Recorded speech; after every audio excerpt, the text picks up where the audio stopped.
This is one of those things that you usually defer to a restaurant to make. But I'm telling you now, you can do it. And if you do, it might just be the very best one that you ever have in your life.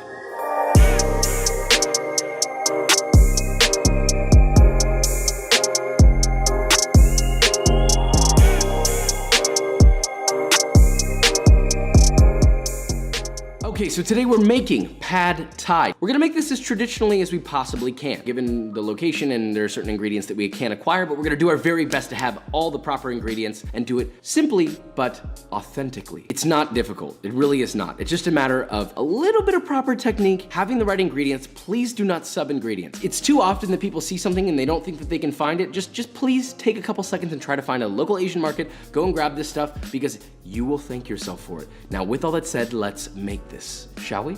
Okay folks, there are a couple of ingredients in here that are extremely easy to find at local Asian grocery stores or on Amazon, so don't go complaining to me and I'll do my best to give you substitutions. First thing we need to do is make our pad thai sauce. You'll need some tamarind pulp, which looks a bit like a brick of poopy, but trust me when I say it's full of flavor. Pull off 2 ounces, place it in a small bowl and mix in half a cup of boiling water. Keep mixing until it's as smooth and rehydrated as possible, then press that through a mesh sieve or chinois and you now have tamarind juice. To that you're gonna add 3 heaping tablespoons of Thai palm sugar. I like to grate mine because it dissolves easily. Followed by 2 tablespoons of fish sauce and 1 tablespoon of Thai black soy sauce. Mix all that together and that's your pad thai jus, if you will. Dark, rich, and so darn good you'll practically hallucinate when you taste it. Next up, get half a pound of chicken breast, plop that on a board, and slice that beauty into nice 1/3-inch slices. And try to keep these even so they, guess what? Cook evenly. To the chicken, you're gonna add a generous pinch of kosher salt, 1 teaspoon of ground white pepper, 2 teaspoons of cornstarch, toss all that together to coat, then add 2 teaspoons of Thai sweet soy sauce. Mix together again, only to realize that not all of your cornstarch came out and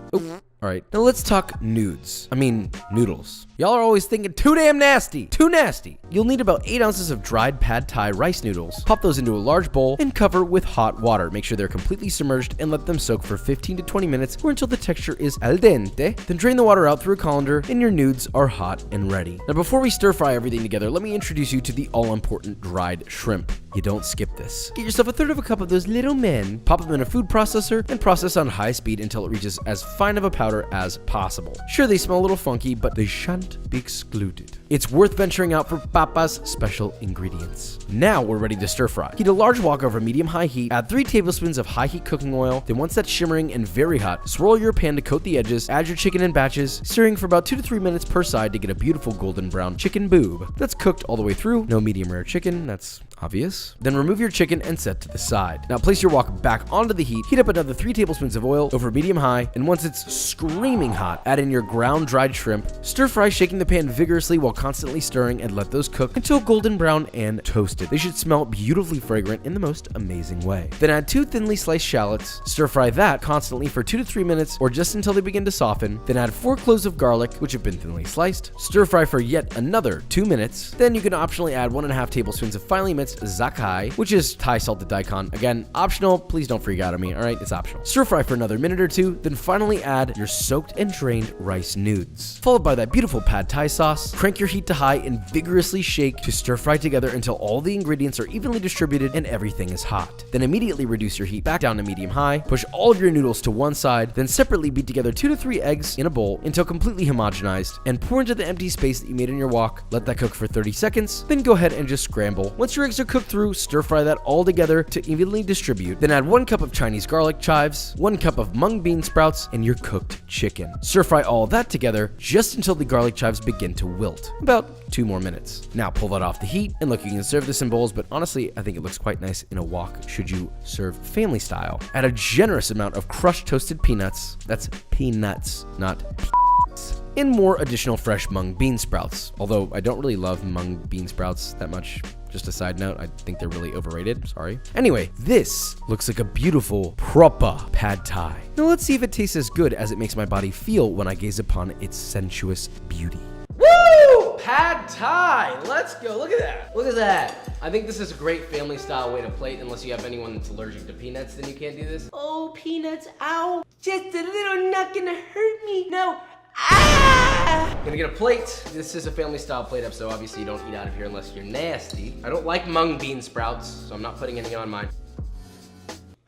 Oh my God! I'm stumped. And not because I don't know how to describe this flavor, but because I don't want to be disrespectful to the places that I've had pad thai. This hits different. If you're gonna order pad thai to go, it's already getting ruined along the way. The noodles are getting overcooked, the egg is getting overcooked, and maybe it's not even that good. This is maximizing flavor. If you have all the ingredients for this, you can find all of them. This will be one of the greatest pad thais you ever have, unless you go to, Thailand, or you have a really good Thai restaurant near you. Most of them will not put it out like this. I'm telling you, this is something. He's so excited, he just can't hide it. You have a fork.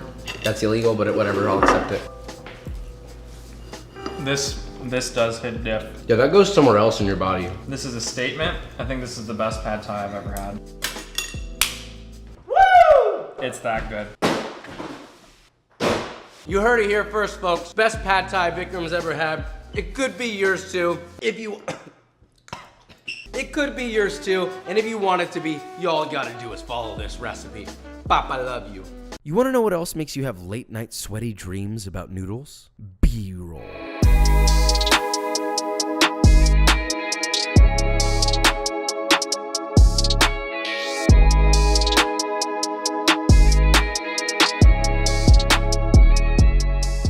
All right, guys, and that is it. So we made our pad thai and it came out. I keep thinking about it. Ever since I've made this pad thai, I can't stop thinking about it. I wanna eat it every day. I wanna smell it wafting through my air conditioning unit up into our bedroom while Kate's trying to sleep and all she can smell is like sizzling, delicious pad thai. That is what you want every day of your life, is it not? Is it not? Now, you can make this, so get out there, go do it. Pop, I love you. And with all that said, if you enjoyed this video or you learned something, leave a like, subscribe, and I will see you